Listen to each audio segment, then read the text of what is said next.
Congratulation sir.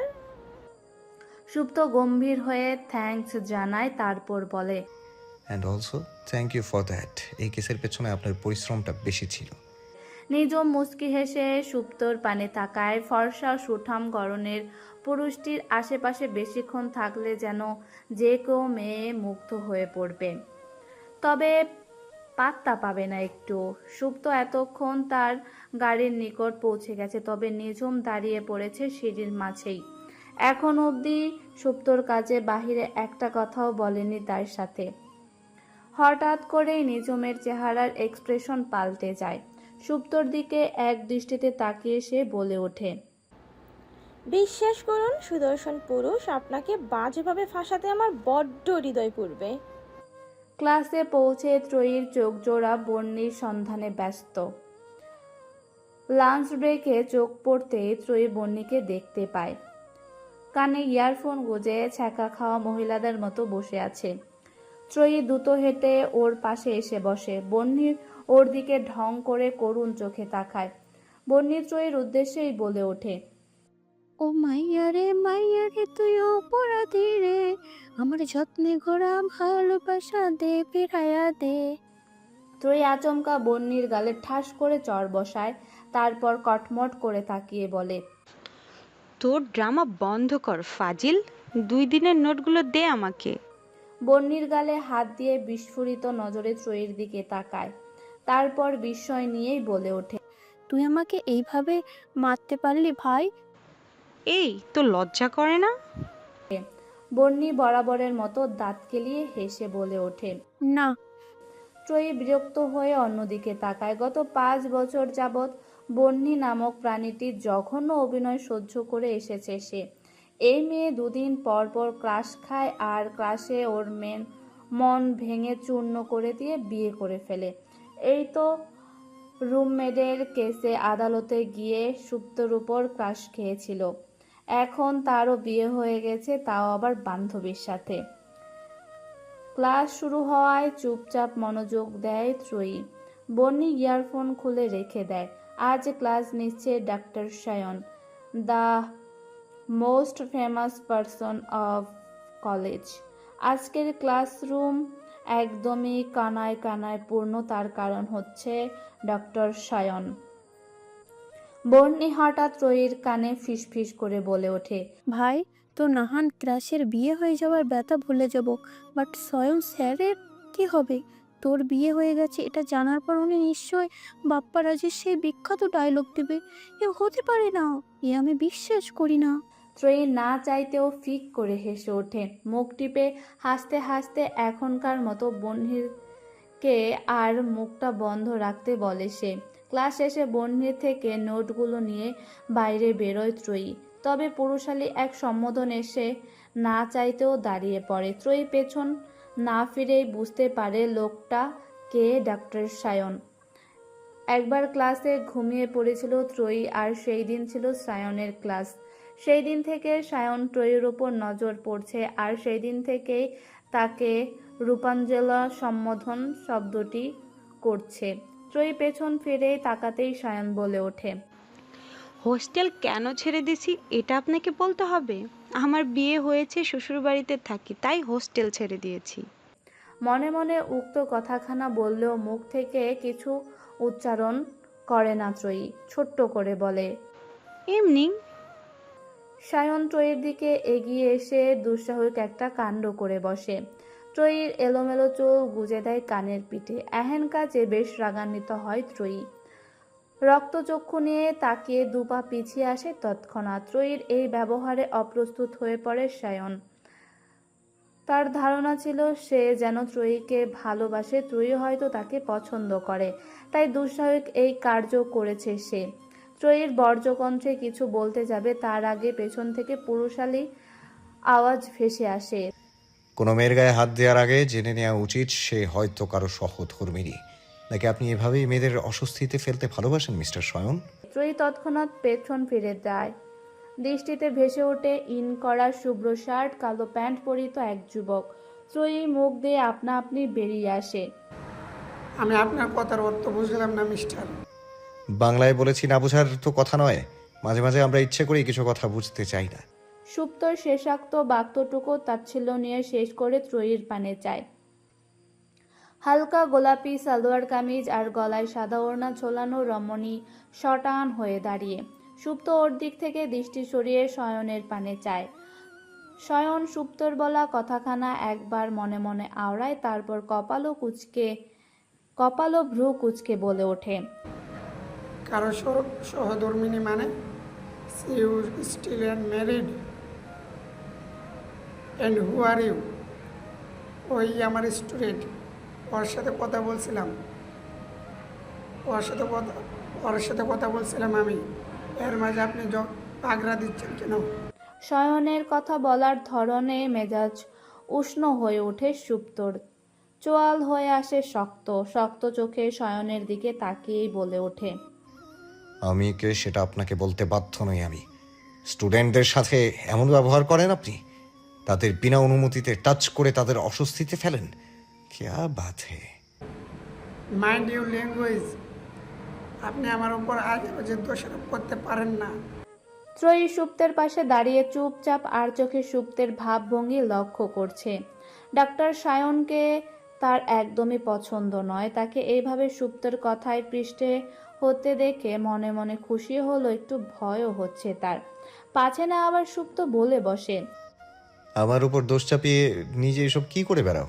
সুপ্ত শয়নের চোখ বরাবর তাকায়। তার চোখের দৃষ্টি শান্ত, অথচ সে ভয়াবহ রেগে আছে। সুপ্ত শক্ত কণ্ঠে বলে ওঠে, ওকে আপনার ব্যক্তিগত রমণী? এমন প্রশ্নে ঘাবড়ে সুপ্তর দিকে তাকায় শয়ন। সুপ্তকে শয়ন চেনে না, তবুও হৃদয়ে টলতে শুরু করেছে তার। সে প্রশ্নের ঘোরানো উদ্দেশ্যেই বলে ওঠে, আমাকে এসব প্রশ্ন করা আপনি কে? সুপ্ত আচমকা হালকা চিৎকার করে বলে ওঠে। Tell me yes or no. No but. শয়নকে আর কোনো শব্দ উচ্চারণ করতে না দিয়ে সুপ্ত বলে ওঠে, then you never look at her. কথাখান শেষ করেই সুপ্ত আর সেখানে এক মুহূর্ত দাঁড়ায় না। আলতো করে ত্রয়ীর হাত তার মুঠোয় পুরে নিয়ে বেরিয়ে আসে কলেজ ক্যাম্পাস থেকে। গাড়ির সামনে এসে ত্রয়ী হাত ছেড়ে দেয় সে। ত্রয়ীকে খানিকটা ততস্থ দেখেই সে বলে ওঠে, ডোন্ট ওয়ারি, আমি তোমার মতো দোষারোপ নিয়ে চরিত্রে আঘাত লাগার মতো কোনো কথা বলবো না।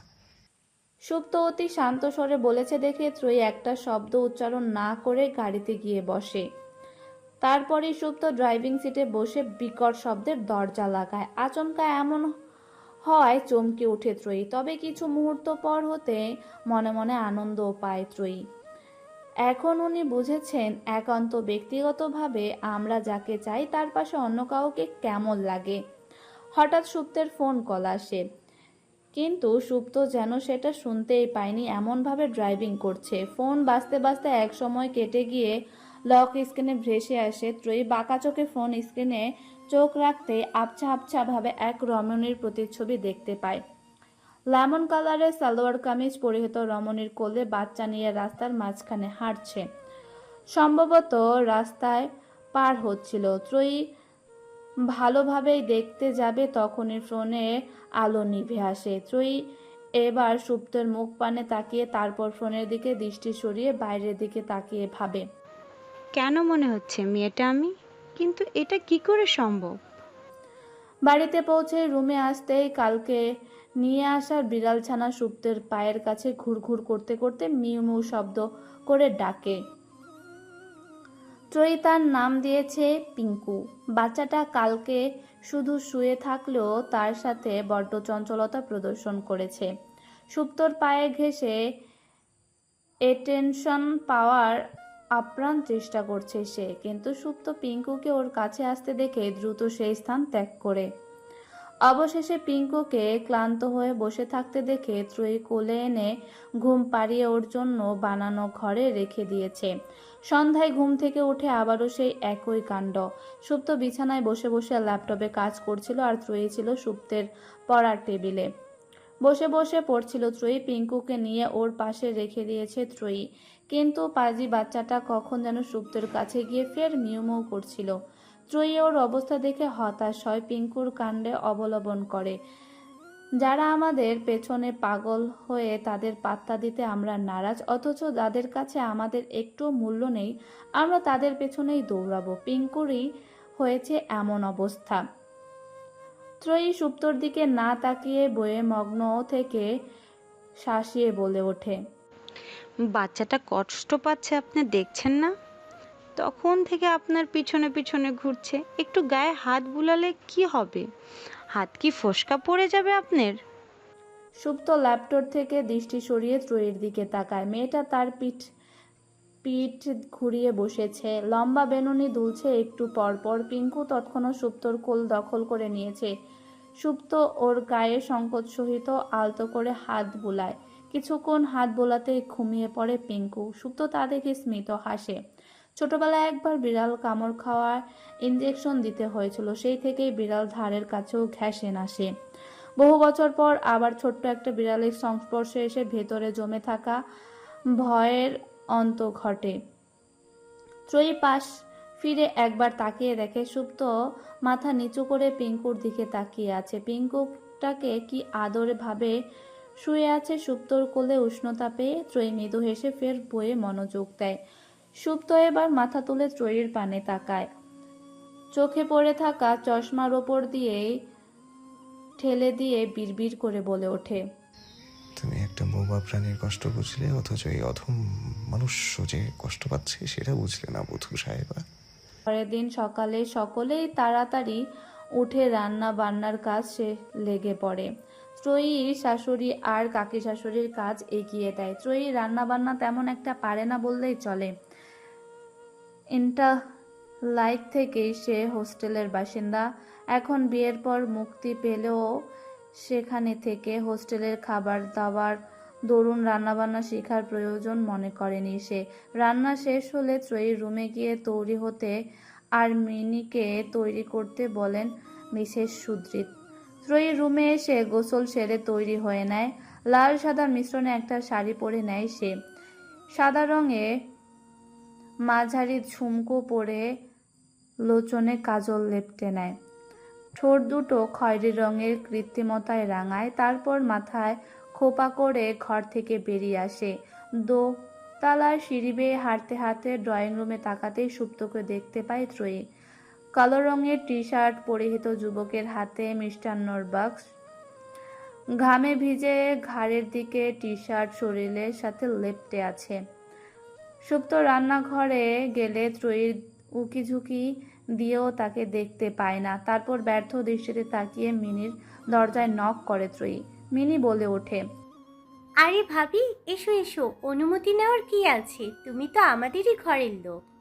ত্রয়ী স্মিত হেসে মিনির রুমে প্রবেশ করে। ত্রন্দা আর মিনি বিছানায় বসে মোবাইল স্ক্রল করছিল। ত্রয়ী বিছানার নিকট আসতেই মিনি বালিশের তলায় মোবাইল রেখে কিছু একটা শোনার প্রত্যাশায় ত্রয়ীর পানে আগ্রহ ভরে তাকায়। তখনই ত্রয়ী তার উদ্দেশ্যেই বলে ওঠে, এখনো রেডি হতে শুরু করেনি? ঘন্টা দেড়েকের মধ্যে তো পাত্রপক্ষ চলে আসবে।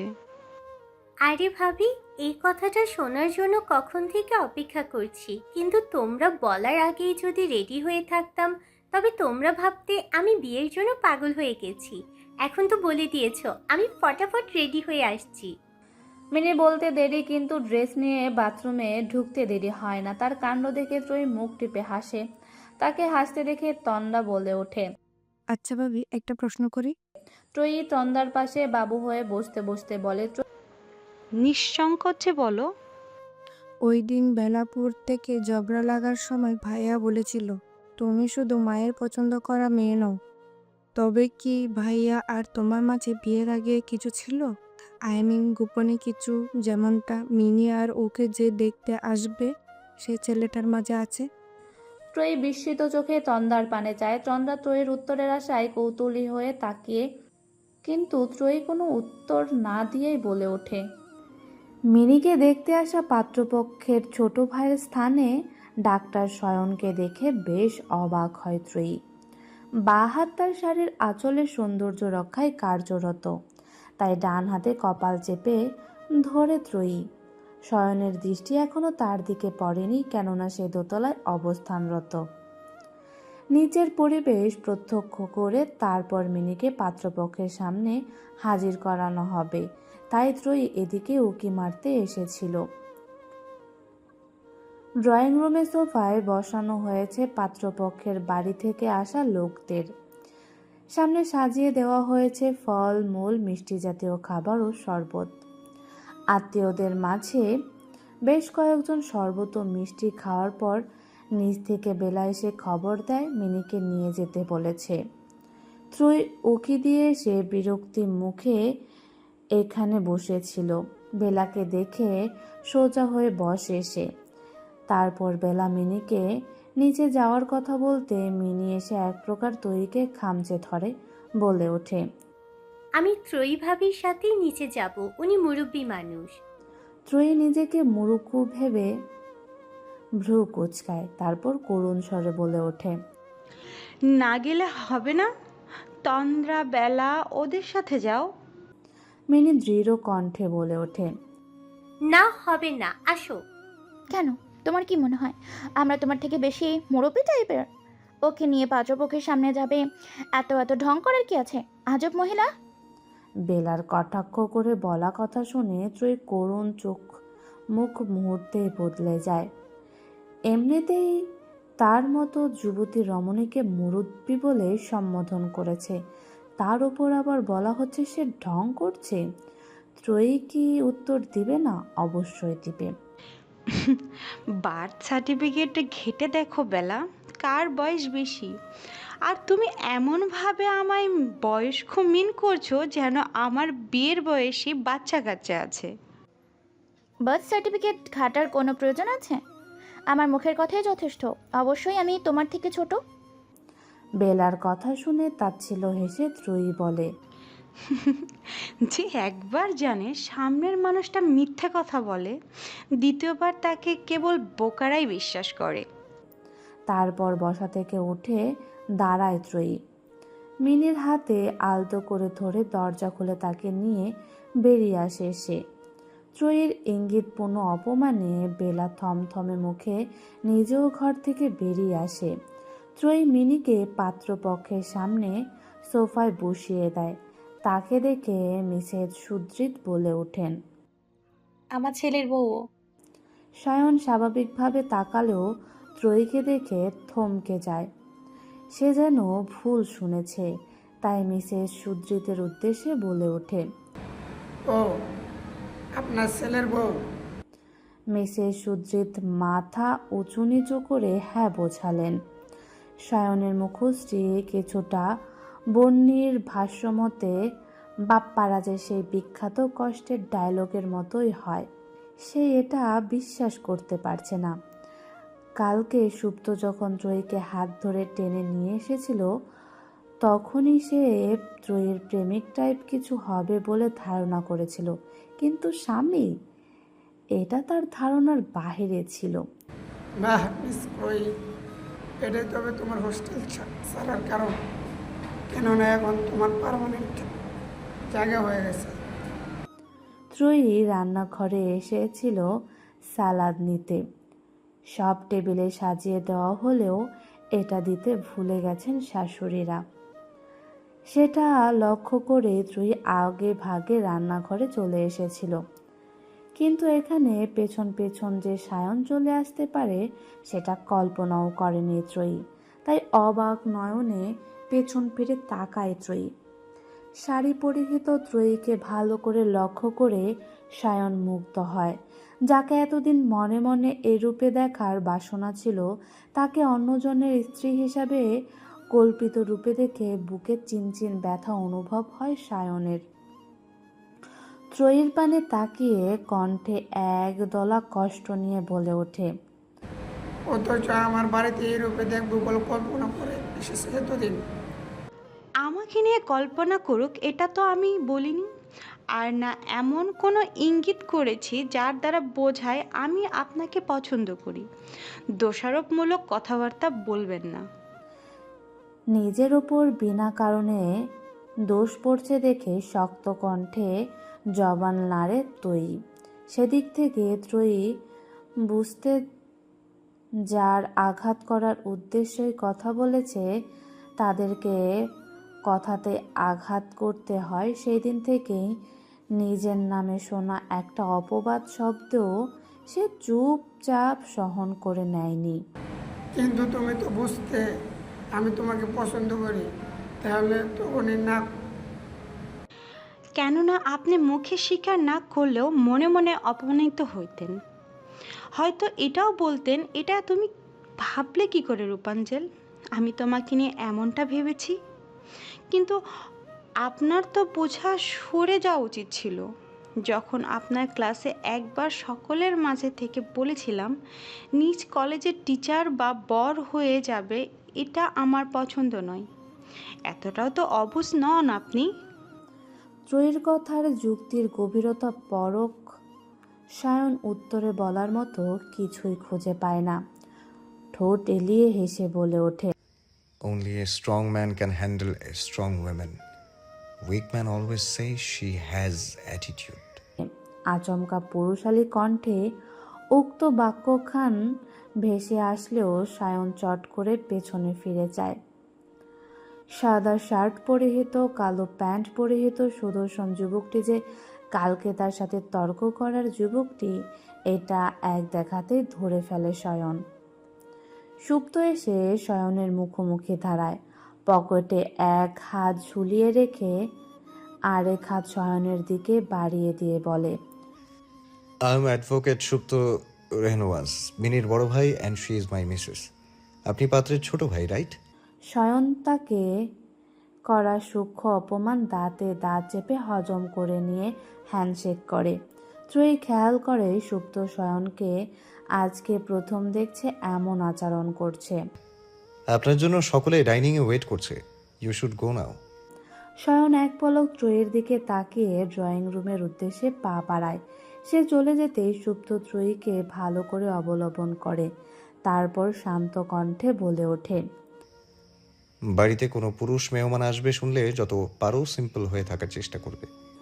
তারপর ত্রয়ীর কাছে এসে হাত থেকে সালাদ ভর্তি থালা নিয়ে বলে, তুমি রুমে যাও, ওরা চলে না যাওয়া অবধি নিচে আসবে না। তারপর সুপ্ত সালাদ নিয়ে নিজেই ডাইনিংয়ের উদ্দেশ্যে পা বাড়ায়। ত্রয়ী কিছুক্ষণ আশ্চর্য হয়ে তাকিয়ে ঠোঁট উল্টিয়ে ধীরে ধীরে দোতলার উদ্দেশ্যে পা বাড়ায়। লোকজন চলে যাওয়ার পর সুপ্ত ঘরে আসে। এতক্ষণ বাইরের আলো ফুরিয়ে অন্ধকার পড়েছে। দরজা লাগানোর আওয়াজ পেতে ত্রয়ী দ্রুত বারান্দা থেকে রুমে এসে বলে, সুপ্ত, আপনার ফোনটা একটু দিবেন? সুপ্ত পকেট হাত দিয়ে ফোনটা সবে ড্রেসিং টেবিলের উপরে রাখতে যাচ্ছিল, ত্রয়ীর কথা শুনে পকেট থেকে খালি হাতে বের করে আনে। কৌতূহলী হয়ে শুধায়, কেন মিসেস? কারণ আপনার লক স্ক্রিনের ফটোটা আমি দেখতে চাই। দিন ফোনটা। ফোনটা কোথায় আপনার? Okay, but I have a condition. Condition? ভ্রু কুচকায় ত্রয়ী, তারপর জিজ্ঞাসা করে, কি কন্ডিশন? আগে তুমি বলো রাজি কিনা। ত্রয়ী কিছু না ভেবে বলে ওঠে, আচ্ছা ঠিক আছে, আমি রাজি। ত্রয়ীর নিকট এই মুহূর্তে সেই রমণীর স্পষ্ট চেহারা দেখাতে সবচেয়ে বেশি ইন্টারেস্টেড। তার সাথে মিশে আছে তার সকল প্রশ্নের উত্তর। সুপ্ত স্মিত হেসে পকেট থেকে ফোন বের করে এরপর নিজে স্ক্রিনে চোখ বুলায়, তারপর ত্রয়ীর দিকে বাড়িয়ে দেয়। ত্রয়ী ছো মেরে ফোনটা হাতে নিয়ে তাতে দৃষ্টি রাখে। কালকে দেখা স্পষ্ট ছবিটা এই মুহূর্তে তার কাছে ভাসমান হয়ে ওঠে। লেমন কালার থ্রি পিস পরিহিত রমণী আর কেউ নয়, স্বয়ং সে। কালকে ইউনিফর্ম পরা একটা বাচ্চা মেয়ে, কোলে ইউনিফর্ম পরা একটা বাচ্চা মেয়ে, এক হাতে তাকে কোলে নিয়ে অপর হাতে দেখিয়ে রাস্তা পার করতে ব্যস্ত সে। চুলের লম্বা ব্যাননি এক সাইডে করে সামনে এনে রাখা। ত্রয়ী অবাক হয়ে বলে, এটা তো 6 মাস আগের ঘটনা। এই ছবিটা আপনার কাছে কিভাবে? আপনি তো আমাকে চেনেন 2 মাসের মতন হলো। সুপ্ত এতক্ষণ বুকে হাত গুজে মুগ্ধ নয়নে অর্ধাঙ্গিনীর অবাক নয়ন অবলোকন করছিল। ত্রয়ীর প্রশ্ন শেষ হতেই সে ত্রয়ীর হাত থেকে ফোন কেড়ে নিয়ে বলে, আমি আমার শর্তটা বলিনি কিন্তু। আগে আমি যা জিজ্ঞাসা করতেছি তার উত্তর দিন। সুপ্ত চালাকি হেসে বলে ওঠে, আমার শর্ত হলো এটা নিয়ে আমাকে কোনো প্রশ্ন করা যাবে না, আর আমি এখন তোমাকে যা করতে বলবো তাই করতে হবে। ত্রয়ী সুপ্তের চালাকি দেখে স্তব্ধ হয়ে তাকিয়ে রয়, বলে ওঠে, আপনি আগে কেন শর্ত বললেন না? তুমি জিজ্ঞেসই করনি, আর আমি এখন যা বলবো তুমি তা করতে বাধ্য। সুপ্ত ড্রেসিং টেবিলের ড্রয়ার থেকে একটা টিকলি বের করে এনে ত্রয়ীর রিক্ত স্মৃতি ভরাট করে দেয়। তারপর ত্রয়ীর খোপা করা চুলগুলো খুলে দেয়। সুপ্তের এহেন কার্যে ত্রয়ী থেমে থেমে বলে ওঠে, এটা কি হলো? মনের ইচ্ছা পূরণ করে নিতে হয়। তোমাকে যে রূপে দেখতে ইচ্ছা করবে আমি সেই রূপেই তোমাকে সাজাবো। আজ তোমার হাত পা বাঁধাবো, কেননা তুমি একবার বাধা দিলে বুঝে নিব ত্রয়ী মেহরোজ কথা দিয়ে কথা রাখতে জানে না। ত্রয়ী করুণ চোখে সুপ্তর দিকে তাকায়। এ কি মুসিবত! এই অসভ্য লোক আজ কি করবে কে জানে। কথাবার্তার ধরন কেমন সুবিধের লাগছে না। আজকে ত্রয়ী বুঝতে পারছে কেন এই লোক আজ অবধি একটা কেসও হারেনি। এতদিন কিছু না করলেও আজ উকালতি বিদ্যে প্রয়োগ করছে ত্রয়ীর ওপর। সুপ্ত ফোনে কিছু একটা প্লে করে ত্রয়ীর মুখোমুখি এসে দাঁড়ায়। ভয়েরা ত্রয়ীর শিরদাঁড়ায় জড়ো হয়। আঁচল ধরে থাকায় হাতটা মুঠো করে ফেলে সে। ত্রয়ী ডান হাতের আঙুলে আঙুল পুরে দিলে বড় বড় চোখে সুপ্তর পানে যায় ত্রয়ী।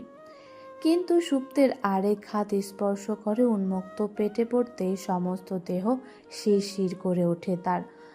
বক্ষ পটে শুরু হয় হৃদযন্ত্রের দ্রুত সংকোচ প্রসারণ। সুপ্ত ত্রয়ীকে টেনে কাছে এনে ফিস ফিস করে বলে ওঠে, লেটস ডান্স বধূ সাহেবা। কথা শেষ হতেই পুরুষালী সুন্দর স্বরে মুখরিত হয় কক্ষটি। লেটেস্টে সম্পূর্ণ অন্য ভার্সনে গাওয়া গানটা ত্রয়ীকে নিয়ে সুপ্ত কাপল ডান্স শেষ করে। ত্রয়ী মুগ্ধ চোখে এক দৃষ্টিতে সুপ্তর পানে তাকিয়ে আছে। তার মনে হচ্ছে সে যেন কল্পনার জগতে প্রবেশ করে ফেলেছে। সেই সুন্দর পুরুষালী সুর, সুপ্তের স্পর্শ সব মিলিয়ে মুগ্ধ সে। তার হৃদযন্ত্রের সংকোচন প্রসারণ, কণ্ঠের তৈরি হওয়া কম্পন সুপ্তের প্রতি তার দুর্বলতা বাজেভাবে ইঙ্গিত করছে। গান শেষও দুজনের আঙুলে আঙুল পুরে এক দৃষ্টিতে তাকিয়ে আছে একে অপরের দিকে।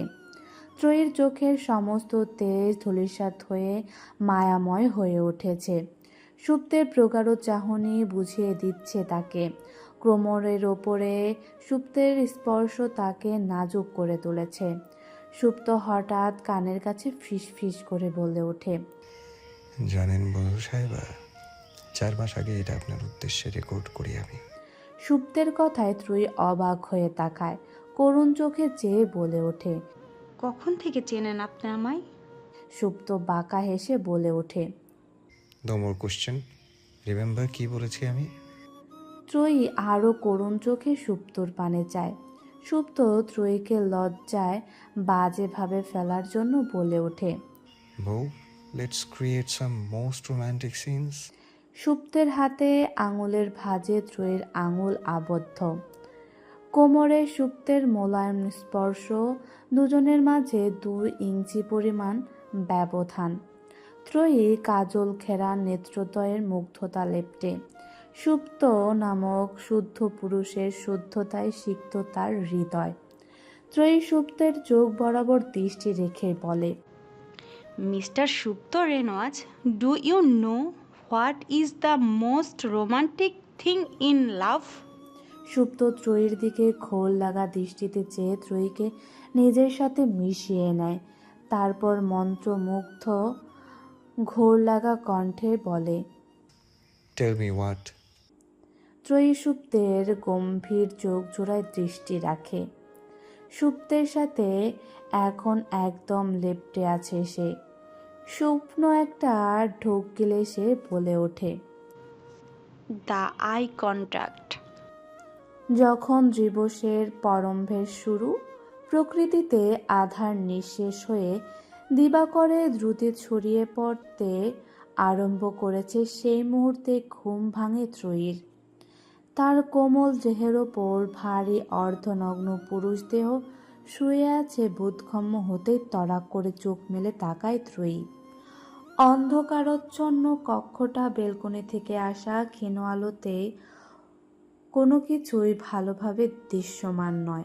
কিন্তু ত্রয়ী ভয় পায় না, বরং লজ্জায় একাকার হয়ে আসে মন, অবশ হয়ে আসে দেহ।